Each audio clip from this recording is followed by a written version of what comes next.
Bonjour à toutes et à tous. Merci de nous rejoindre ce matin pour ce webinaire sur l'éco-conception des emballages.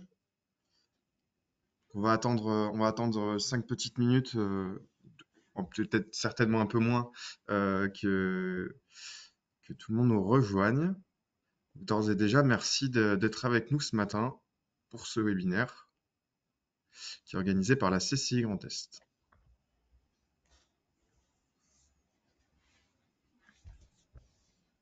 Tout le monde se connecte. Merci de nous rejoindre ce matin.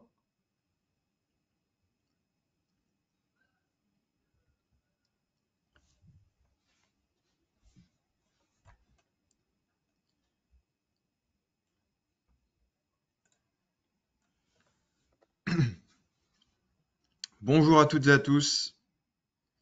Hop, je vois que les chiffres augmentent. On attend encore un petit peu que tout le monde se connecte mardi matin après ce week-end de Pâques. J'espère que vous avez passé un bon week-end.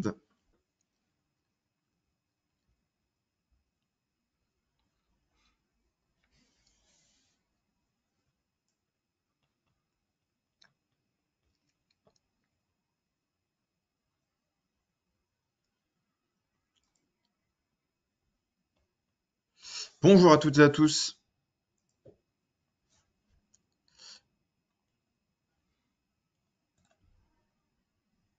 Alors, vous avez la possibilité du coup de communiquer avec nous via le chat ou via les questions.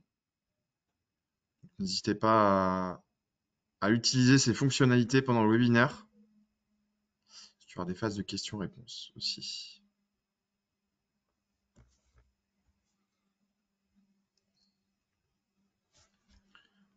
Déjà une quarantaine sur le webinaire. On va entendre encore une petite minute et puis on démarra. Donc, bonjour à toutes et à tous, pour ceux qui nous rejoignent à l'instant.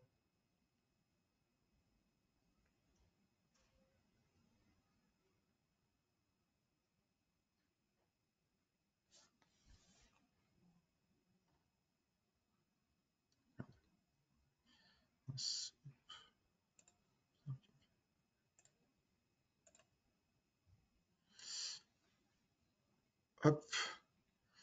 Très bien. Eh bien, on va démarrer le webinaire. Donc, comme je le disais en introduction, celle qui était là il y a quelques minutes, bonjour à toutes et à tous. Merci d'être avec nous ce matin pour ce webinaire Comment éco-concevoir votre packaging, les clés pour y parvenir. Donc, nous, l'objectif ce matin, ce sera de discuter à la fois d'éco-conception et de packaging et d'emballage. Comment emballer, comment mieux le faire, qu'est-ce qu'on entend par éco-conception et quelles seront les problématiques spécifiques liées à l'éco-conception dans l'emballage. Alors, au programme de ce matin, un petit mot d'introduction pour introduire vos deux intervenants, moi-même et Serge Odoff, qui nous présenteront juste après. Une petite partie sur l'éco-conception dans l'emballage. Qu'est-ce que l'éco-conception? Un petit rappel sur le sujet et un contexte réglementaire lié à l'emballage. Ensuite, nous aurons donc Serge Odoff qui nous présentera les étapes de l'éco-conception de vos emballages. Donc, il vous présentera aussi voilà, son expertise. Excusez-moi, hop. Les dispositifs d'aide mobilisables pour améliorer l'éco-conception de vos emballages, le parcours parking durable, puisque aussi, et c'est l'objet aujourd'hui du webinaire, c'est qu'on a monté un programme d'accompagnement, donc on vous présentera en fin de webinaire, et bien sûr une partie questions-réponses pour vous permettre d'exprimer vos besoins spécifiques sur les sujets d'éco-conception d'emballage. Donc, votre hôte ce matin, moi je suis Louis Fiers, donc je suis conseiller économie circulaire à la Chambre de commerce et d'industrie Grand Est.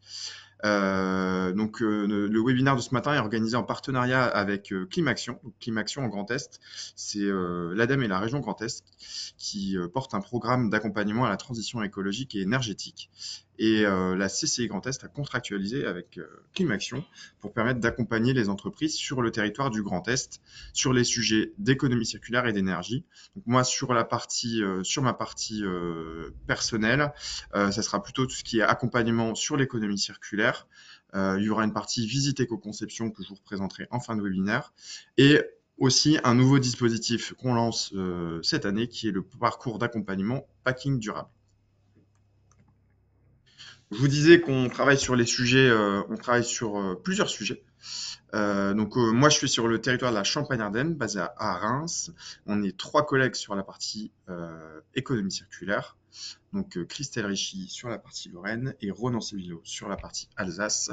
Et on a également 8 conseillers, 9 conseillers, j'ai perdu le compte, sur la partie énergie, parce qu'on accompagne aussi les entreprises sur la partie transition énergétique. Et également une nouvelle partie sur la partie climat, adaptation au changement climatique. Donc là, on réalise des diagnostics sur l'adaptation au changement climatique avec Christelle Richy pour la Lorraine, Amandine Amat pour la partie Alsace et bientôt une troisième personne pour la partie Champagne-Ardenne. Et je vais laisser la parole maintenant à Serge, qui est avec nous ce matin. Bonjour à toutes et à tous, je me présente, je suis Serge Odoff, je suis le directeur de l'ESI Reims. J'enseigne dans cette école depuis quelques années maintenant les maths, la physique et la protection mécanique des emballages. Merci Serge. Hop. J'ai un petit souci technique parce que Ah si, c'est bon, je vais y arriver. Oui, la présentation sera envoyée. Je vois les questions, mais bien sûr, la présentation sera envoyée en fin de webinaire. Alors, avant de passer à la partie présentation, on avait 2 petites questions à vous poser avant de démarrer ce webinaire. Donc, on va pouvoir travailler un petit peu ce matin. Donc, on avait une petite question à vous poser. Déjà, vous, dans vos entreprises, est-ce que votre entreprise dispose d'un service packaging? Est-ce que vous en faites partie? Voilà. Est-ce que globalement, c'est quelque chose que vous avez chez vous? Ah, vous êtes très très réactif ce matin. Je vais laisser le sondage pendant à peu près 30 secondes.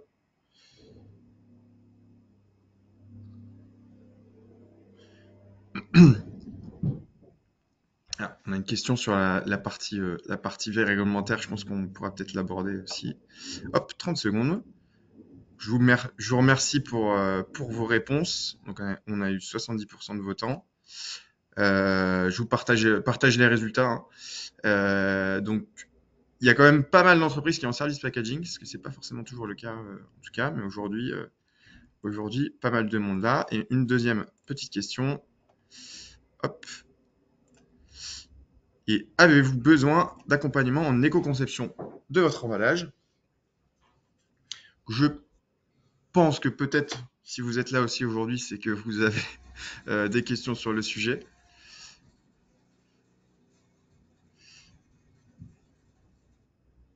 Alors, je crois que j'ai une petite surprise, c'est qu'il y a des travaux, dans les locaux de la CCI.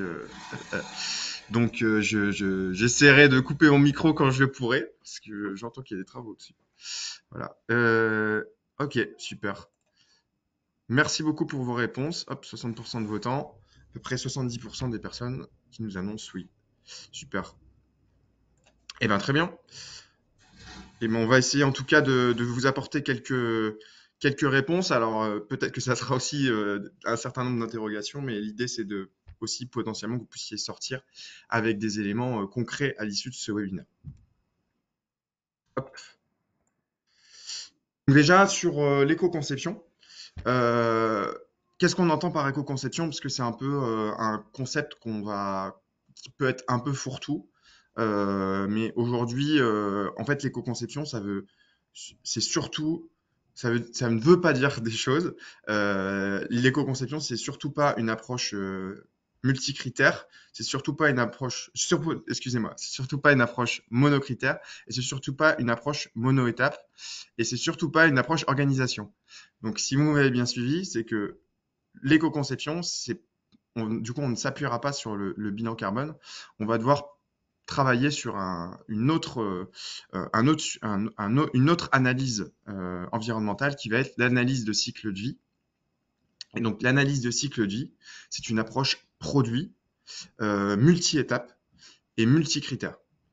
Donc l'idée en ayant cette approche, c'est qu'on puisse aussi avoir une analyse sur ce qu'on va appeler les effets rebonds, quand il va y avoir des transferts environnementaux, parce que quand on regarde, par exemple, dans le bilan carbone, si on reste sur le scope 1 et 2, on va avoir tendance à voir uniquement les étapes de fabrication, peut-être un peu d'extraction, de transport, mais l'usage, par exemple, pourra être vraiment occulté dans certains cas. Et nous, avec l'analyse de cycle de vie, c'est vraiment d'avoir une approche assez transversale pour pouvoir identifier les effets rebonds et faire un choix une fois qu'on a l'ensemble des données, donc faire un choix objectif scientifique en fonction des données qu'on aura et notamment des données environnementales, mais pas que. Donc là, l'exemple qui est pris, c'est typiquement l'exemple de la voiture électrique et la voiture classique qu'on oppose souvent.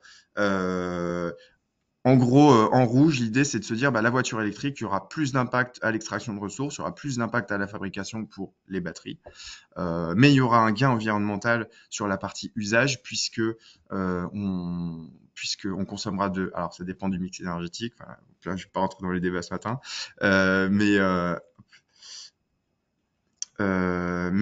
en fait, excusez-moi, hop. Euh, mais donc, en fait, on aura vraiment une approche transversale et ça va nous permettre de faire vraiment des choix éclairés sur quelle est la meilleure décision à prendre en fonction des données qui seront sorties de cette analyse-là. Donc, comme je vous le disais, l'idée, c'est pouvoir aussi noter les différentes options qu'on a identifiées. Donc là, on parlera de pistes d'éco-conception, on peut parler de pistes aussi de conception tout court, de les noter selon une grille, un barème qu'on aura défini, et dans ce barème, on pourra intégrer des notions d'analyse environnementale qu'on aura réalisées. Et donc, l'analyse environnementale, la mesure, et on y reviendra aussi tout à l'heure, hein, mesurer, c'est extrêmement important pour éco-concevoir des produits globalement et des emballages, bien entendu. Alors aussi simplement sur l'éco-conception, il faut savoir qu'il y a plusieurs niveaux d'éco-conception. Souvent aujourd'hui, quand on parle d'éco-conception, moi et par exemple j'ai le cas aussi, c'est de se dire quand on discute avec des entreprises qui disent bah nous on fait déjà de l'éco-conception, on utilise du plastique recyclé dans nos produits. Ben, aujourd'hui c'est pas une approche éco-conception, c'est une approche en tout cas voilà on va dire en bonne intelligence, de dire on va réduire l'impact environnemental en changeant les achats. Effectivement, c'est une approche intéressante, mais c'est pas une approche totale, puisqu'aujourd'hui, la question c'est quel est l'usage de mon produit, quelle est la fonction qui va avoir et comment aujourd'hui je peux modifier ces fonctions, optimiser ces fonctions et réduire le poids typiquement plutôt que de changer la matière.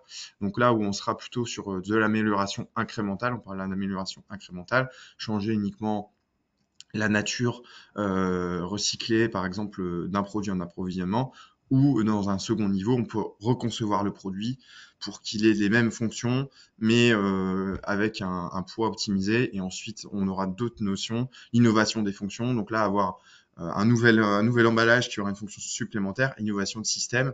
Là, typiquement, c'est par exemple passer à un système de consigne dans l'emballage. Donc là, on change complètement le système global. L'éco-conception, c'est une boucle. C'est comme l'amélioration continue, c'est une boucle d'amélioration. Alors nous, on propose cette méthode-là et on sait pas, il y en a d'autres, hein, mais voilà, nous c'est en tout cas une approche qu'on propose. Une première étape, lancement, un processus d'évaluation qui est fondamental. Sans mesure, on peut pas faire d'optimisation. On diagnostique, on mesure quel est l'impact aujourd'hui objectivement, et ensuite la mise en œuvre. Donc là, on va travailler sur un processus d'idéation, comment on crée aussi, on essaie d'avoir des idées un peu neuves par rapport à ce qui est existant. Et ensuite, on va pouvoir permettre une communication là-dessus, un bilan et une perspective. Donc je le répète, les diaporamas seront envoyés, hein, bien sûr. Alors maintenant, on va passer à une autre partie qui est une grosse partie sur l'emballage, mais pas que. J'ai envie de dire, je pense qu'aujourd'hui, c'est un sujet qui est un peu dans seulement tous les secteurs d'activité, c'est la réglementation. Alors aujourd'hui, sur l'emballage, on va dire qu'il y a deux grandes réglementations.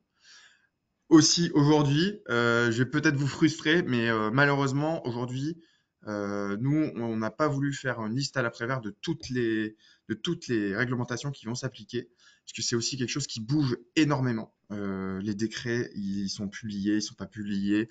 Il y a des questions de lobbying aussi, hein, bien entendu là-dessus, où bah, on va avoir des choses qui vont être déformées par rapport. Voilà. Nous, aujourd'hui, on vous dit ce qui est ancré, quelques éléments qui sont ancrés, et notamment aujourd'hui, c'est le décret 3R de la loi AGEC. Dans la loi AGEC, il y a énormément d'objectifs et des contraintes qui vont s'appliquer. Tout n'est pas publié encore.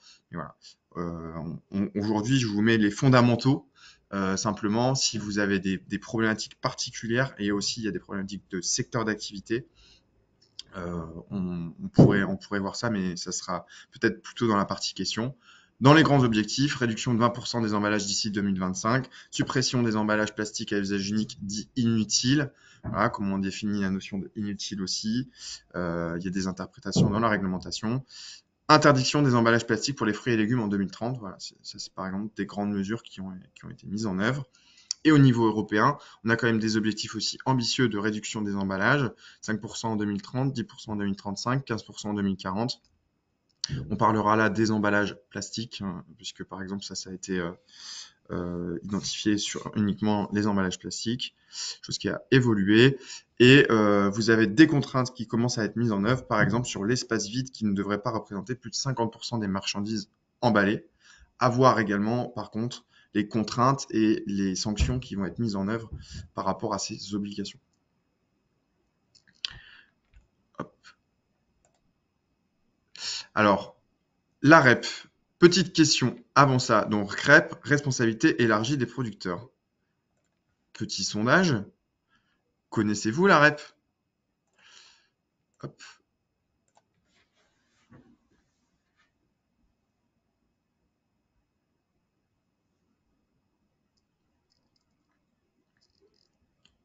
Ah, c'est bien parce que vous êtes très réactif ce matin. En 20 secondes, on a déjà 80% des gens. Hop. Ben, alors, le sondage est très intéressant parce qu'il est très partagé. Quasiment à 25, 25, 25. Donc, plutôt oui, plutôt pas du tout. Très bien. Eh ben, c'est intéressant qu'on refasse un point là-dessus, dans ce cas-là. Donc, la REP, responsabilité élargie des producteurs. C'est un principe de pollueur-payeur.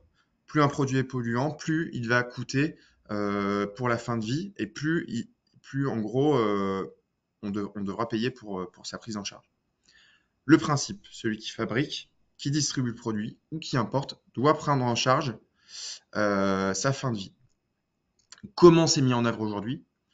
Alors, en fait, aujourd'hui, vous avez par exemple, quand vous achetez de l'électronique, vous voyez, vous avez une ligne éco-contribution. Dans les affichages, dans les rayonnages en France, vous avez éco-contribution, éco-participation, plus 1 euro, etc.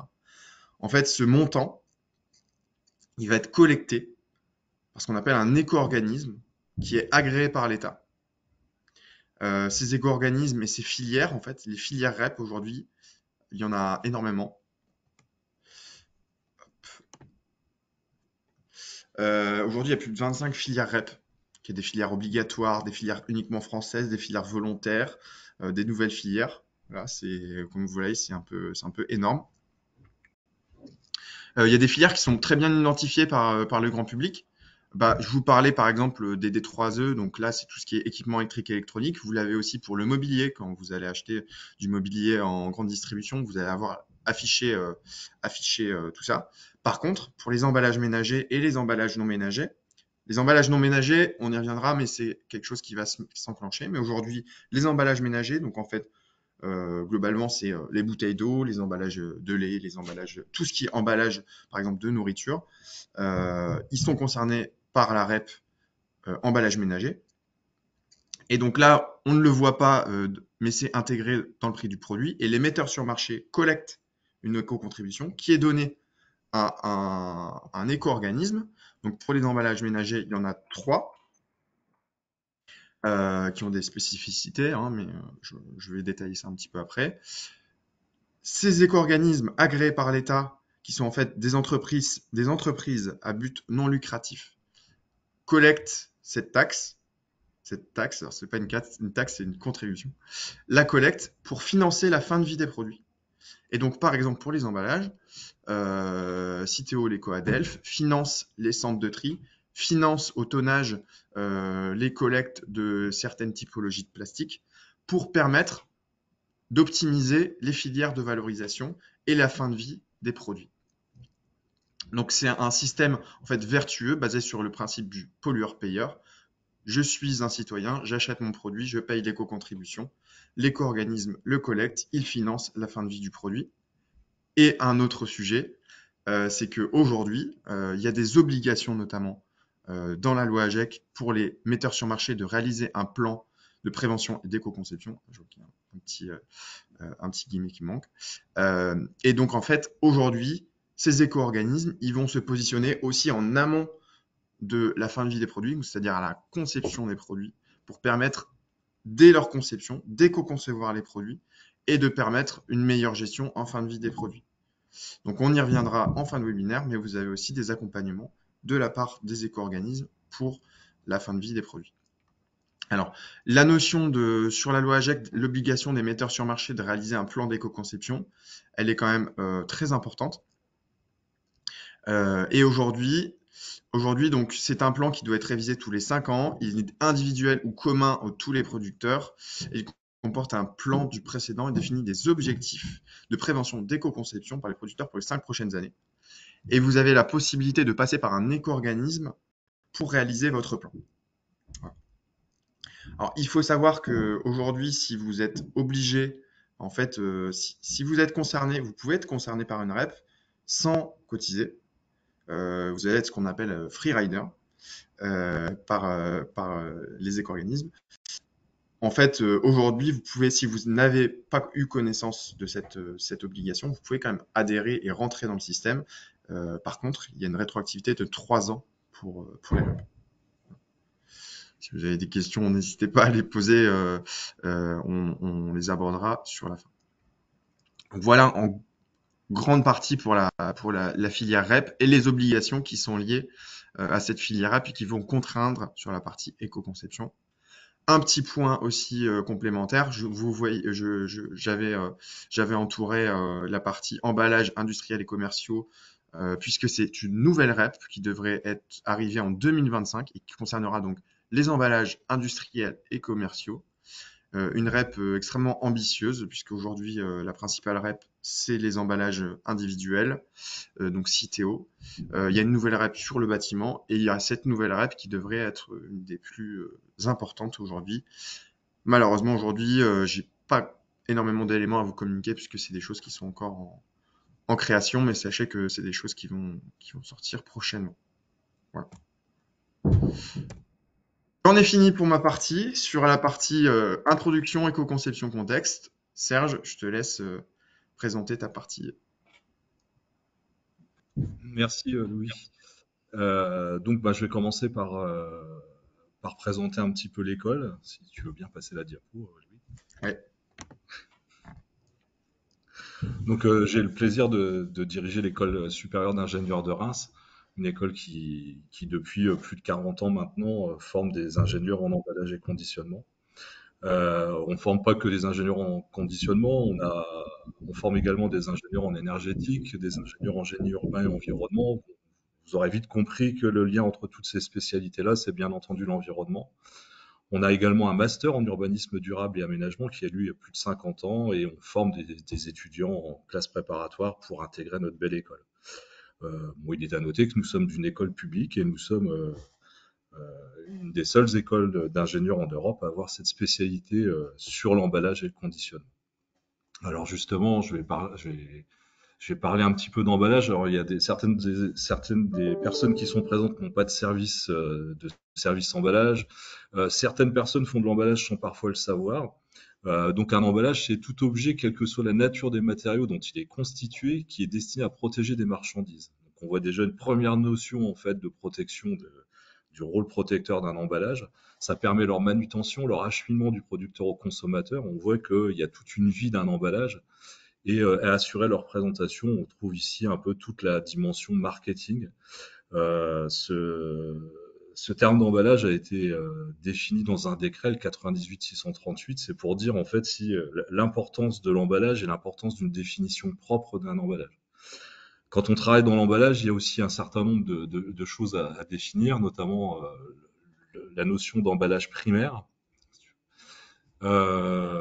Souvent, on n'a pas qu'un seul emballage, on a tendance à se focaliser sur l'emballage primaire, qui peut être soit l'emballage qui est en contact avec le produit directement, ou alors l'unité de vente consommateur. Ça dépend des entreprises, ça dépend en fait de la définition et de la perspective dans laquelle on se place. Donc là, j'ai mis quelques exemples d'emballage primaire, celui auquel on pense bien souvent. Il ne faut pas négliger l'emballage secondaire, euh, tu peux passer la slide.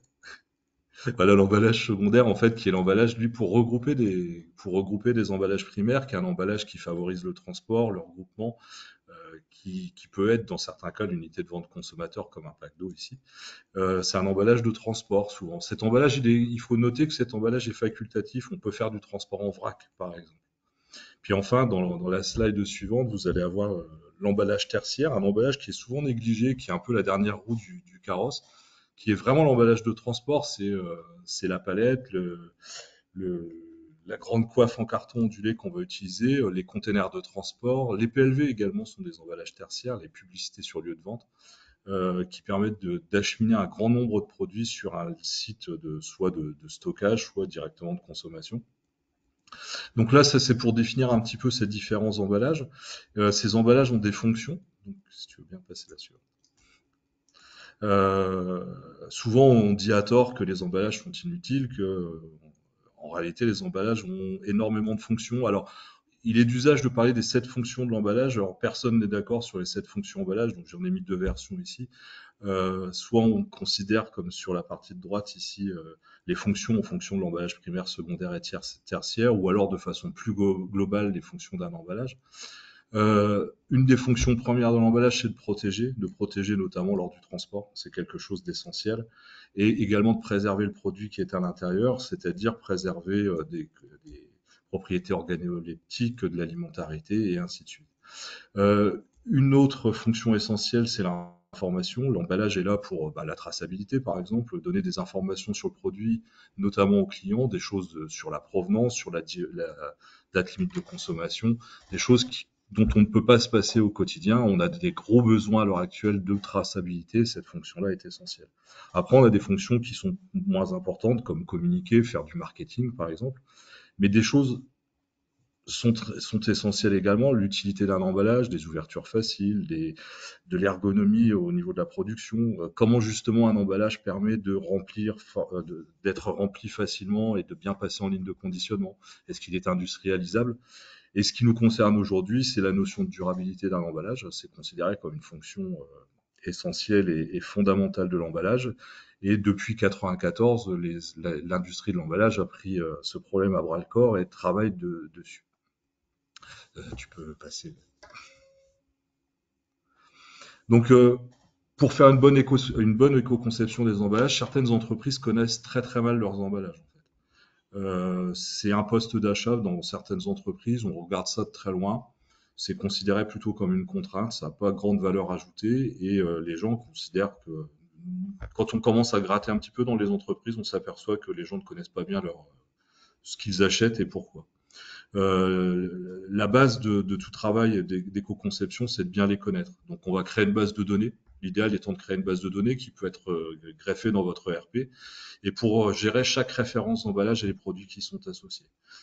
Dans cette base de données, on peut trouver les plans, les matériaux, les décors qui sont utilisés, connaître les qualifications des emballages, c'est-à-dire quels sont les tests qu'ils ont passés, leurs limites, avoir un certain nombre d'indicateurs de performance, j'y reviendrai par la suite, mais ça c'est essentiel également. connaître les quantités achetées, les coûts, les fournisseurs, la logistique auxquels ils sont associés. Si on les a, bah, utilisons les analyses de cycle de vie et les mettre également dans ces bases de données-là. Et puis le cahier des charges qui va être associé à ces différents emballages. Donc dans certaines entreprises, avec des gros services packaging, c'est quand même l'essentiel du travail. Gérer au quotidien ces références pack. Alors j'ai mis un petit exemple là d'une entreprise où on va retrouver des codes matières avec la découpe, le code de genre, on est dans l'industrie textile avec le code décor. Donc on a des codes uniques pour chaque emballage qui est produit, ce qui permet d'avoir une traçabilité totale et de savoir précisément où on en est. Et ça permet également de définir une stratégie, c'est-à-dire vers quels sont les emballages qui seront prioritaires en termes d'éco-conception. On va commencer par les plus gros volumes, évidemment, là où on en a le plus besoin. Oui, tu peux y passer maintenant. Euh, Avoir des cahiers des charges adaptés. Alors c'est une partie aussi qui est assez négligée. Souvent sur les emballages, bon l'emballage, on l'a déjà vu, euh, apporte un certain nombre de fonctions. Il va falloir faire le tri un petit peu dans ces fonctions. Quelles sont les fonctions fondamentales, quelles sont les fonctions qui ne sont pas fondamentales. Dans ces cahiers des charges, parfois certaines fonctions sont mal maîtrisées et impactent considérablement les volumes d'emballage. Par exemple, la protection mécanique, on va trouver des fonctions qui sont un peu prises de loin. Bon, je fais du transport e-commerce, par exemple, je passe par Colissimo et le cahier des charges, c'est mes emballages doivent résister à 1,50 m de chute. Pourquoi 1,50 m? Bon, on va prendre ça, on va voir un petit peu ce que ça donne. Certaines fonctions entraînent des emballages nécessairement plus impactants, des DLC élevés, de l'inviolabilité, des choses comme celle-là. Il va falloir trouver des compromis, il va falloir se poser la question entre la date limite de consommation et les épaisseurs de plastique, par exemple. Il faut identifier l'essentiel et éliminer le reste. Et puis surtout, à un moment, il va falloir être précis. Tu peux passer, si tu veux. Il faut bien cerner sa problématique. Il faut bien connaître également la vie de ces emballages. Donc, il faut analyser les réclamations clients. Alors, peu d'entreprises le font, mais il y a certaines entreprises qui font ça extrêmement bien. Et identifier les causes des dégradations des produits. On a des produits qui arrivent chez le consommateur final qui sont pas en bon état. Quelle est la nature du problème, par exemple? Est-ce que c'est le produit, l'emballage, le transport? J'ai aucune casse. Tous mes produits arrivent propres chez mon client. Est-ce que je serais pas en situation de surqualité, par exemple? Il faut trouver des moyens de mesurer son objectif qualité un peu plus précisément. C'est là qu'arrive également la notion de, on va chercher à savoir si c'est le produit, l'emballage ou le transport, par exemple, qui sont la cause des dégradations. Parfois, un produit trop fragile nécessite beaucoup d'emballage. Donc, il faut pas non seulement il faut être systémique en fait. Il faut pas seulement penser à l'emballage, mais il faut bien entendu penser au couple produit-emballage.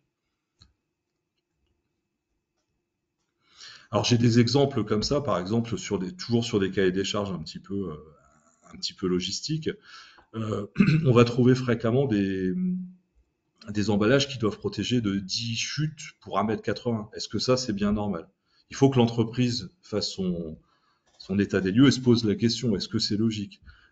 Si vous faites du e-commerce et que vous souhaitez livrer chez Amazon, par exemple, il y a une norme qui s'appelle ISTA Amazon dans lesquelles on va retrouver 17 chutes. Euh, Elles sont assez importantes. On a des chutes de près de 1 mètre dedans. Est-ce que ça, c'est normal? Je connais certains industriels qui prennent leurs palettes et qui leur font faire des chutes de 1,20 m. Est-ce que ça, c'est normal également? Ça a l'air un détail, mais n'empêche que choisir un test de chute de 90 cm au lieu d'1,20 m, on peut avoir jusqu'à 50% de volume et masse de calage en moins. Rien que sur le cahier des charges et la définition des besoins qu'on va avoir, on va pouvoir réduire massivement nos emballages. Donc, pour avoir un cahier des charges adapté, il est vraiment impératif de très bien connaître sa logistique. Les niveaux de chute, les vibrations, les températures, les humidités relatives, la pression. On peut mesurer les contraintes in situ. Il faut impérativement différencier l'emballage primaire, secondaire et tertiaire dans les contraintes. Vous avez des industriels qui ont le même cahier des charges, quel que soit l'emballage. Donc, on n'a pas la même contrainte sur la palette, sur l'emballage primaire. Il faut établir son propre cahier des charges et ses certifications. Donc, il est vraiment impératif de bien connaître tous ces éléments-là, bien les maîtriser. Vous avez certains industriels à l'heure actuelle qui élaborent des emballages en fonction de la logistique qu'ils rencontrent. Donc, des grands fabricants d'eau français ont des bouteilles d'eau qui ne sont pas les mêmes sur le marché français, le marché européen et le marché international. Il est impératif également de définir des indicateurs quand on travaille, euh, associés à chaque emballage pour savoir où on en est. Donc ça fait partie de la notion de mesure. Bien sûr, on va pouvoir travailler sur le taux de recyclabilité, c'est un indicateur essentiel. On peut utiliser le logiciel TRI pour cela. On peut faire des ACV, des analyses de cycle de vie. Alors là, j'ai mis le logiciel BIM, il y en a plein d'autres. Des indicateurs très importants et de plus en plus importants vu la nouvelle législation, le rapport entre le volume vide et le volume d'emballage. À l'heure actuelle, on est en train de faire la chasse au vide. Le rapport entre le volume d'emballage et le volume de produit, il est aussi très très intéressant. On peut se poser aussi des indicateurs sur notre logistique. Quel est le pourcentage de remplissage d'une palette? Quel est le pourcentage de vide sur une palette? Donc je reviendrai sur ces éléments-là par la suite, mais c'est essentiel et on a des leviers d'éco-conception énormes.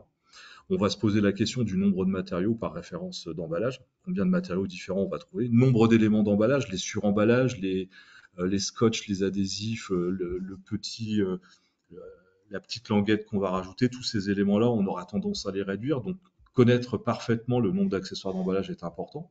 Sur le décor aussi, on le néglige très souvent, mais le taux d'ancrage, quel est le pourcentage d'encre que je vais mettre sur un décor, ça participe énormément à l'éco-conception. Et on va mettre également on a certains industriels qui vont se poser la question et qui vont déconseiller certains éléments. Par exemple, vous avez une entreprise comme Decathlon qui va dire non, on n'a pas le droit aux heures à chaud, les aimants sont interdits, et ainsi de suite. Donc vous avez également le droit de faire votre checklist des choses que vous vous interdisez dans votre conception d'emballage. Si je reviens sur le taux de vide d'emballage, par exemple, ça peut être fait très rapidement, hein. Le taux de vide, c'est 100, il suffit d'utiliser cette petite formule-là. C'est essentiel. On a 122 millions de tonnes de CO2 émises pendant le transport. On considère qu'il y a 25% de vide dans les containers, 45% de vide moyen en emballage pour le e-commerce et 50% de taux de remplissage dans les camions. 50% de taux de remplissage dans les camions, ça veut dire que si on optimisait tout ça, on aurait 2 fois moins de camions sur les routes. Donc, déjà pour l'environnement, c'est quand même quelque chose qui est fondamental. Et d'autre part, c'est un impact marketing désastreux. Là, j'ai pris 2 sites. Euh, voilà, sur les réseaux sociaux, ça fait extrêmement mal à ces entreprises-là de montrer que il y en a une qui transporte 50% de vide et puis l'autre bien plus encore. Ouais, tu peux passer.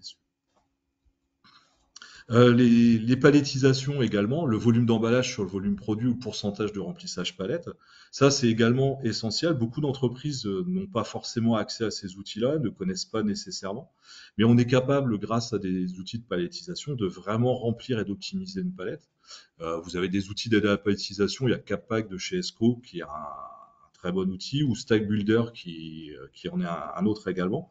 On va retrouver comme ça des diminutions et on va pouvoir chiffrer très efficacement aussi notre démarche d'éco-conception. Là, j'ai pris quelque chose qui vient de chez Amazon, par exemple. Vous voyez, on emballe quelques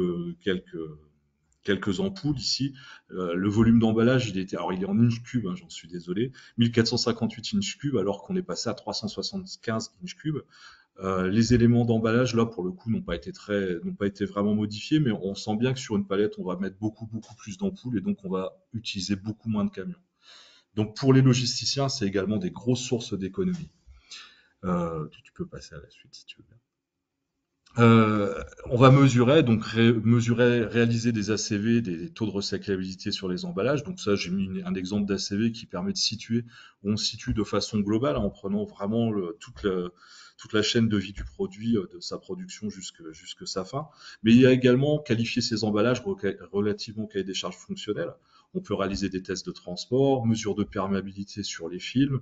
On va mesurer tout simplement les DLC. On va essayer de se situer par rapport à son cahier des charges pour être sûr qu'on est à la juste bonne qualité. C'est des investissements qui sont assez importants parce que les laboratoires de test, ce sont des choses qui sont assez onéreuses parfois. Malgré tout, dans les entreprises, on est souvent capable de réaliser un certain nombre de tests soi-même à bon marché et vraiment de se situer à ce niveau de cahier des charges. Comment on s'y prend concrètement? Parce que souvent on a énormément d'emballages dans une entreprise. C'est assez complexe. Donc bon, on va se faire un diagramme de Pareto, on va situer le maximum d'emballages à analyser, on va réfléchir un petit peu dans tous les sens, et puis on va se faire des plans d'action. Donc de façon générale, on va essayer de supprimer les emballages et accessoires inutiles. Ça, c'est le gros du travail. Il y a beaucoup de choses qui vont tomber sous le sens. J'ai envie de dire, sans faire appel à des experts, déjà on est capable souvent de faire 80% du travail. Une fois qu'on aura éliminé tout l'inutile, on va tendre vers la réduction des épaisseurs, des masses et de volume de matériaux. On va optimiser tout ça, on va réduire les tailles de carton, on va changer les grammages, on va changer la taille des films. L'idée, ça va être de tendre vers du monomatériau au maximum. Donc là, on va avoir quand même des économies parce que l'éco-contribution va baisser. Plus vous êtes en monomatériau, moins vous payez d'éco-contribution. On va tendre vers des matériaux recyclables. On va se poser la question, est-ce qu'on peut se passer de plastique, oui ou non? On va aussi aller plus loin progressivement, on va monter en compétences, on va se poser la question de la réutilisation de ces emballages. Il faut savoir que c'est une grosse tendance, ça va être une obligation aussi réglementaire. Vous pouvez bien entendu être accompagné par les éco-organismes pour la réutilisation. Oui, tu peux y aller. Alors là, j'ai pris un exemple de Citeo qui donne un exemple une espèce de plan d'action, une espèce de feuille de route. Moi, je vous invite à faire votre propre feuille de route associée à votre entreprise, mais on retrouve exactement les éléments que je viens de vous donner. Tout au début, en haut, on voit que l'emballage est une fonction essentielle. Sinon, bah, faites pas d'emballage, donc on va éliminer ce qui ne sert à rien. Est-ce qu'on va faire on va éliminer les éléments superflus dans la deuxième étape. Donc là, ils sont vraiment inspirés des Jeux Olympiques 2024. On va se poser la question des emballages qui sont bien recyclables. Avez-vous utilisé des matériaux qui disposent d'une filière de recyclage? Pouvez-vous utiliser un autre matériau que le plastique? Est-ce que vous avez... Et ainsi de suite jusqu'à atteindre le niveau or et progresser. Donc c'est mettre en place dans votre entreprise tout un système d'organisation par rapport à votre base de données. Et puis on va itérer comme ça progressivement, on va faire des actions et puis on va regarder si on va dans le mieux ou pas dans le mieux. Voilà, c'est toute une démarche globale qui est relativement longue. Pour ça, vous pouvez être aidé. Alors, je crois que j'ai perdu Louis. Et Louis Non, m'entend. je suis là, Serge. Ah, excuse. Tu Je peux couper passer la la. caméra. Tu Ouais, peux bien passer sûr. la. Bah oui, bah du coup, je rebondis effectivement. Enfin, pour bien commencer, en tout cas, quand on a un point, voilà, on se pose des questions, on a envie de faire des choses. Nous, ce qu'on conseille en général à la chambre de commerce, c'est de se faire accompagner. Alors, il y a plusieurs moyens de se faire accompagner. Déjà auprès des éco-organismes. Donc effectivement. Je voyais dans les commentaires, oui, tout à fait, Adelph fait partie de Citeo. Adelph, cependant, est donc une filiale dédiée, alors si je dis pas de bêtises, c'est vins spiritueux et pharmaceutiques. Serge, tu pourras me corriger, mais je crois que c'est ça, Ouais. normalement. Et l'éco est donc le petit frère de Citeo, puisque c'est un éco-organisme un peu plus jeune, un peu plus petit, mais qui propose également la même chose que ce que propose Citeo. Donc, c'est un éco-organisme chez lequel on peut adhérer. Et donc, ces éco-organismes proposent des dispositifs d'accompagnement à leurs adhérents. Et notamment, ça a été cité, l'outil BI pour la mesure de l'impact environnemental. Outil qui a cependant, voilà, qui peut avoir des limites, mais qui est gratuit. Aussi, si vous voulez agir concrètement, faire un diagnostic, travailler sur l'éco-conception de vos emballages et que c'est un sujet important dans votre entreprise, il y a des dispositifs d'éco-conception qui existent. Alors là, je vous ai mis tous les dispositifs d'éco-conception. On peut les appliquer tout à fait à l'emballage, mais par contre, il y en a un qui est un peu plus adapté au produit, c'est le dernier. Donc, je vais vous les présenter rapidement. Le dispositif Tremplin Éco-Conception, qui est destiné uniquement aux TPE, PME, donc limité à 5 000 euros, qui permet de se lancer sur les sujets d'éco-conception. Le diag éco-conception de la BPI. Donc là, on a 18 jours de temps de consultant sur une durée de 6 à 8 mois avec un reste à charge, pour l'entreprise, des consultants sélectionnés par BPI France, auxquels vous pouvez faire appel. Une étude éco-conception sur mesure, là auprès de Climaction, l'ADEME précisément. Également, la chambre de commerce là qui travaille sur la partie, on va dire, éco-conception globale avec l'opération Making Durable qui est organisée par mon collègue Ronan Sebilo, mais qui malheureusement cette année est déjà complète. Mais sur les emballages, comment est-ce que la CCI peut vous aider? Alors, aujourd'hui, l'organisation de ce webinaire n'était pas totalement désintéressée, puisqu'on avait identifié quand même au sein de la CCI que le sujet éco-conception des emballages, c'était un sujet extrêmement important. On en a déjà échangé avec Serge, et c'est aussi pour ça aujourd'hui qu'on vous propose un dispositif d'accompagnement, qui est le dispositif Packing Durable.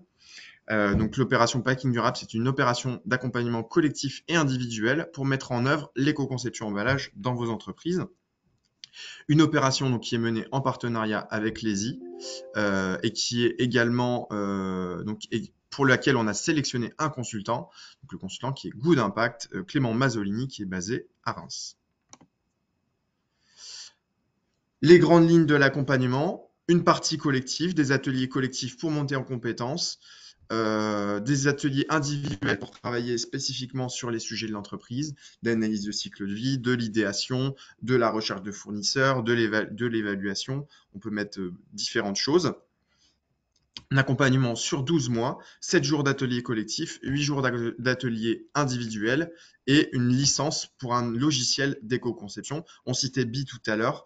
Il y a d'autres outils qui existent, mais qui sont des outils payants. On va parler là de, par exemple, Ascore, EVA, Ascore de EVA, EcoDesign Studio de Altermaker, mais vous allez en avoir d'autres, un troisième comme ça. Gabi. Gabi, exactement. Merci Serge.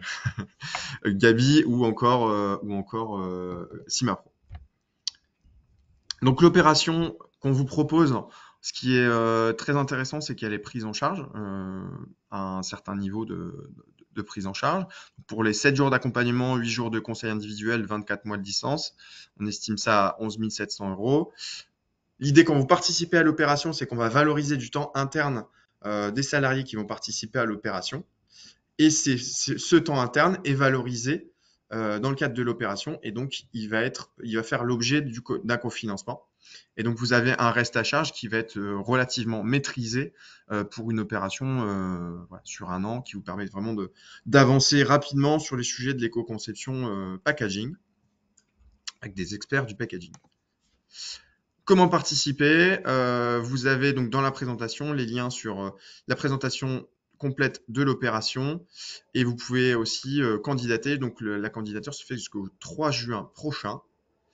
Donc n'hésitez pas, en tout cas si vous avez, et puis on vous redemandera à la fin du webinaire, mais si l'opération vous intéresse, c'est une opération qui est quand même, je le précise, qui est uniquement pour les entreprises du Grand Est ou qui possèdent un service de conception dans le Grand Est.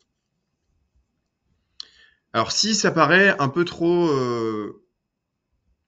gros comme dispositif, parce qu'on est sur quand même un dispositif qui est assez conséquent, mais tout à fait intéressant, puisqu'on va pouvoir avancer rapidement. On a aussi développé un nouveau format sur la partie éco-conception, donc qui vous permet en fait d'avoir une analyse relativement rapide des enjeux de l'éco-conception pour votre entreprise. Donc là, on parlera pas uniquement d'éco-conception du packaging, hein. On parle vraiment de l'éco-conception au sens le plus large et notamment l'éco-conception produit. Et donc là, on propose une visite éco-conception. L'idée, c'est de coter en fait aujourd'hui où vous en êtes. Est-ce que vous êtes plutôt sur un marché où vous êtes en avance sur votre marché, vous avez des contraintes réglementaires qui vont arriver, vous devez vous y mettre, vous devez pas vous y mettre, vous avez de la réglementation. Voilà, ça on peut le travailler. Donc ça, c'est en direct avec moi si ça vous intéresse de le travailler là-dessus. Donc le format visite éco-conception. Et un petit point avant de passer aux questions-réponses. Donc, je vous ai repartagé le programme de cette année sur l'éco-conception, le programme de la CCI Grand Est pour l'éco-conception. Donc, vous avez le 19 avril prochain un webinaire sur les low-tech. Comment la low-tech peut être une opportunité business, l'éco-conception de services, parce que c'est aussi souvent une demande qu'on a, des retours d'expérience de clients qu'on a accompagnés sur la partie éco-conception. Et une présentation de l'opération Making Durable qui travaillera, elle, sur l'éco-conception des produits. Donc j'en ai fini pour la partie présentation. Et donc l'idée c'est de aussi vous consacrer un peu de temps sur la partie questions-réponses avec Serge qui est là aussi pour répondre à vos questions. Donc n'hésitez pas si vous avez des questions. Alors je vais regarder un peu voilà, les différentes questions qu'on a eues. Partagez la présentation. Oui, elle sera envoyée. Avez-vous une veille réglementaire mondiale sur les lois qui concernent l'emballage? Serge, est-ce que peut-être tu peux nous éclairer là-dessus? On a des éléments qui existent, oui. Moi, j'ai des collègues spécialistes de la veille réglementaire. Alors après, dans les entreprises, de façon générale, euh, bon, l'Europe, c'est bien cadré. Euh, on a une veille, mais la veille, même la veille européenne, elle change tout le temps. À l'heure actuelle, ce qu'on vous a donné, c'est encore soumis à modification. Et au niveau mondial, c'est encore pire. En plus, il y a beaucoup de choses qui se cachent derrière du protectionnisme. Donc, ça change tous les jours, tous les jours. Donc, c'est un travail de tous les jours. Certaines grosses entreprises ont effectivement des gens, une bardée d'experts qui ne font que ça. On a des éléments de réponse, mais ouais, c'est au jour le jour que ça change. Il y a une prise de conscience. Après, il y a certains pays, on se cachera pas, ils s'en fichent un petit peu de l'éco-conception, mais on a des éléments. Ouais, on a des éléments. Et vous faites comment la veille, par exemple, vous? Enfin, vous avez des outils spécifiques? Alors, bah, en fait, nous, avant, on avait Maître Martin, qui est parti en retraite l'année dernière. Donc, Maître Martin, c'est un C'est un avocat. outil. Maître Martin, c'était monsieur réglementation en fait, hein, dont c'était le métier en fait. Hein. Donc, d'ailleurs, il n'y avait pas que la réglementation environnementale, mais donc voilà, on fait appel à des experts, c'est des avocats hein, typiquement. C'est- il y a- Après, les entreprises font pareil hein, de toute façon. Ok. Donc on avait une question. PPWR ne précise-t-elle pas 40% de vide? Et on a eu. Bah, ouais, tu avais répondu du coup, Serge. Ouais, Le taux est soumis à discussion.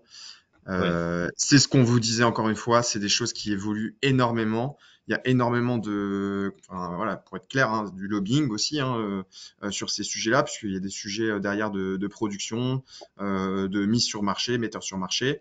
Donc il y a des intérêts aussi économiques au niveau des cours européennes. Donc c'est des choses qui bougent énormément. Tac, tac, tac. Quels sont les autres outils d'ACV gratuits? Donc, des ACV gratuits, malheureusement, il n'en existe pas beaucoup. Globalement, quand vous allez avoir des outils d'ACV gratuits, ça sera pas complètement complet. Bon, Serge a déjà répondu à la question. Je vais prendre les suivantes. La visite éco-conception est-elle payante? Non, la visite éco-conception elle est gratuite. Elle est tout à fait gratuite. Alors, elle est soumise au minimis, mais en fait, en gros, c'est une valorisation de subvention, mais elle est gratuite pour l'entreprise. Euh, les entreprises du packaging sont-elles éligibles? Sont-elles éligibles? Ah oui, pour l'opération packing durable, je pense qu'on me posait la question. Sur l'opération packing durable, aujourd'hui, nous, on a fait le choix de ne pas intégrer des entreprises qui sont fabricantes de packaging pour avoir vraiment des entreprises utilisatrices où on aura vraiment pour elles des sujets internes. Et c'est plutôt cette cible-là qu'on a choisi. Un site web des veilles innovation mondiale.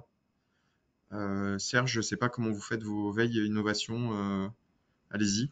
Alors nous, on n'a pas ce genre de choses, mais sur les innovations, il y a.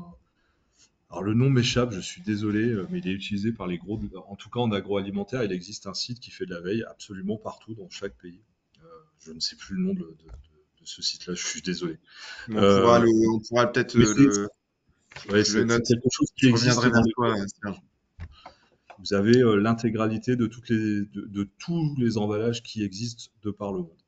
Euh, qui sont à disposition. Donc vous êtes dans un marché industriel, je sais pas, vous emballez des jus de fruits, vous allez savoir quels sont tous les emballages qu'on va trouver de par le monde, les masses d'emballage, les constitutions, et donc on peut aller chercher des innovations comme ça.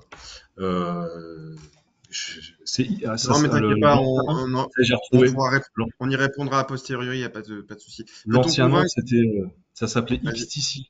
XTC, en fait. C'est plus exactement ce nom-là, mais on retrouve assez aisément. Avant, il s'appelait XTC. Mais c'est que pour l'agroalimentaire, pour le coup. Après, nous, on fait de la veille. On va dans les salons, hein. Les salons professionnels sont là pour ça, souvent. Peuvent être intéressants. Dans les salons professionnels, tout le monde est un peu tourné vers l'éco-conception. Plus ou moins honnêtement, faut le dire, mais on en trouve beaucoup. On trouve beaucoup d'innovations. C'est soit du nouveau matériau, du nouveau process. Ce qui manque beaucoup, je pense, dans les innovations, c'est les innovations de conditionnement, c'est-à-dire le fait de mettre le produit à l'intérieur de l'emballage. On nous donne beaucoup comme excuse, par exemple, pour les céréales. Les céréales sont très très peu remplies. On nous dit souvent que c'est parce qu'il y a de la poussière, que parce que ceci, cela, donc c'est un vide nécessaire. Je pense que technologiquement parlant, il y a des solutions qui existent à ça. Après, il faut se poser la question du facing et du marketing qui est associé. Est-ce qu'on n'a pas plutôt besoin d'un très très grand visuel en linéaire plutôt qu'un emballage assez compact? Enfin bon, la discussion peut être ouverte. On pourrait discuter longuement, par exemple, sur ce sujet. Peut-on convaincre de faire de l'éco-conception en appuyant sur l'argument économie financière? Ah, je Ou vois qu'il l'a économie posé. et écologie ne sont pas toujours synonymes. Pardon? Non, je vois qu'il l'a posé. À grand oui, Clémence, à une question comme ça, évidemment. Euh, L'éco-conception, ça aboutit bien souvent, en tout cas dans les premiers pourcentages, dans les premiers 80% qu'on peut récupérer, il y a beaucoup d'emballages qui sont surdimensionnés.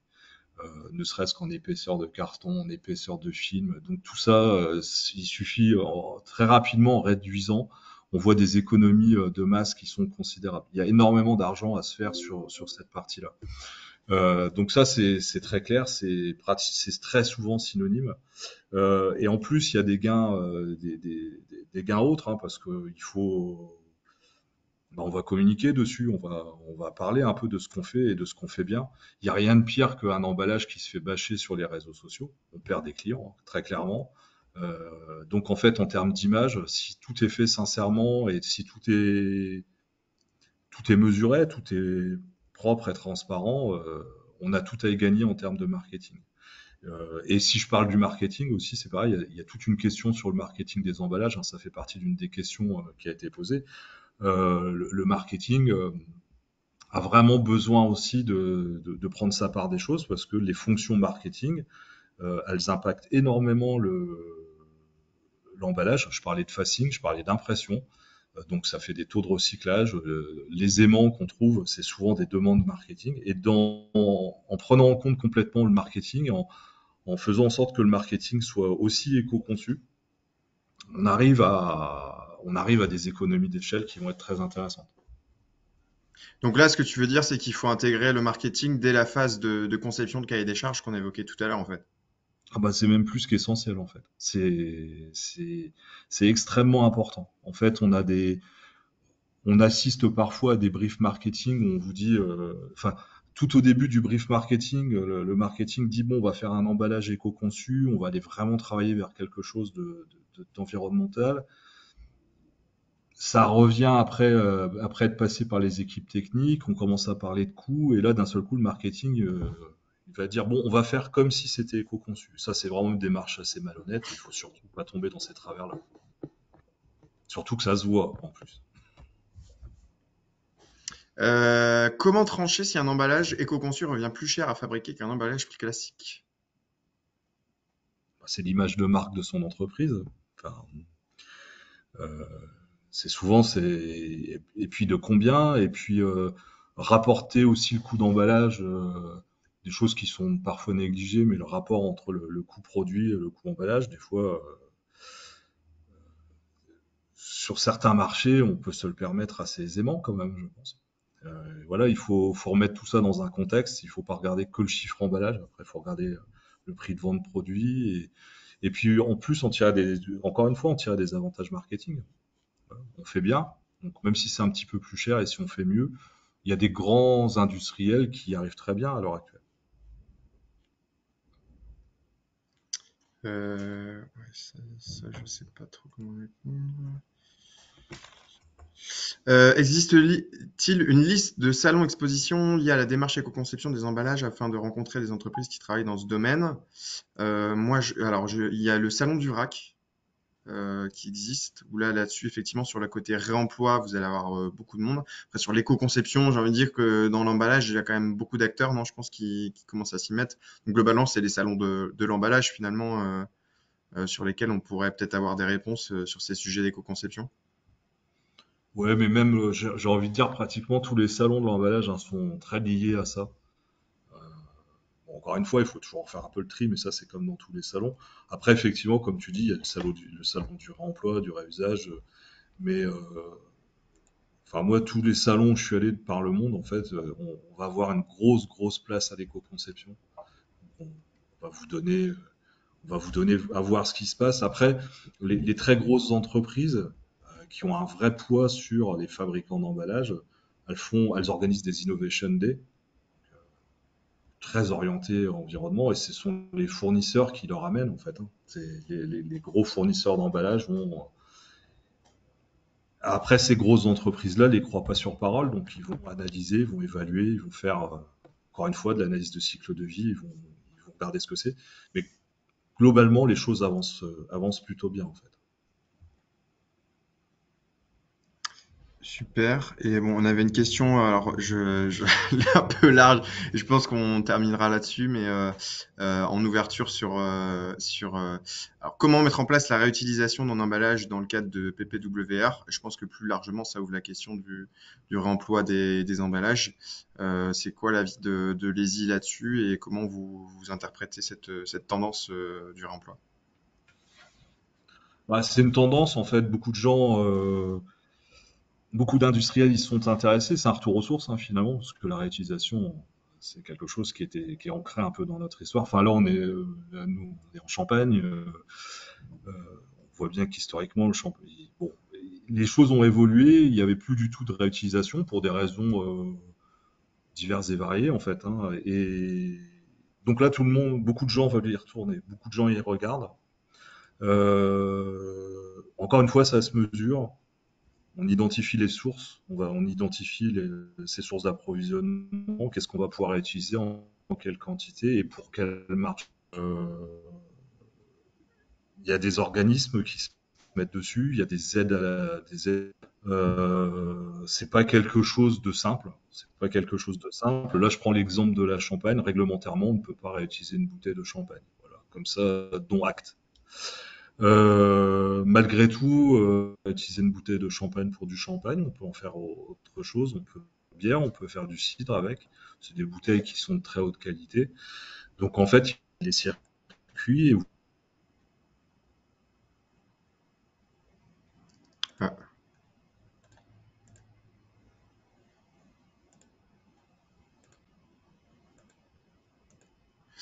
t'as perdu avec le réseau, Serge. C'est peut-être de mon côté, mais... Sur le marché qui peuvent vous accompagner sur cette partie-là. Euh, Tendance lourde, hein. C'est une tendance lourde. Ok, très bien. Bah, merci en tout cas Serge pour ta présence aujourd'hui avec nous. J'espère que on a répondu à quelques interrogations, questions. Bon, vous voyez que c'est un large sujet. En 1 heure, c'est difficile de tout traiter, mais en tout cas, on a essayé de vous présenter les grandes lignes des pistes d'optimisation et des dispositifs d'accompagnement qui existent aujourd'hui. Donc, en tout cas, si vous avez besoin d'aide sur ces sujets-là, n'hésitez pas à me contacter, à contacter Serge. On pourra vous envoyer ses coordonnées si vous avez aussi besoin. Donc, Serge, on n'a pas beaucoup parlé, mais les I font des tests d'emballage. ils ont aussi des stages en mi-études, fin d'études. Ils peuvent réaliser des études sur mesure aussi. Donc il y a tout un écosystème. En profiter, puisqu'on est en grand test, on a la chance d'avoir ces savoir-faire-là en grand test. Donc n'hésitez pas à en profiter. Et venez, rejoignez si ça vous intéresse l'opération Packing Durable. Et pour cela, vous pouvez me contacter par mail. Et de toute façon, je prendrai attache auprès de vous après, puisque vous allez avoir un petit questionnaire. Et je vous invite à répondre à notre questionnaire de fin de webinaire. Ça nous permet de nous améliorer, d'avoir des informations sur vous, et éventuellement de mieux qualifier les prochains sujets de webinaire. Voilà, je vous souhaite une excellente journée, bonne journée, et puis à bientôt. Merci Serge. Lui, je ne sais pas du tout. En tout cas, je remercie tout le monde d'être présent, mais moi, je ne t'entends plus du tout depuis, depuis la fin. On t'entend nous. Mince.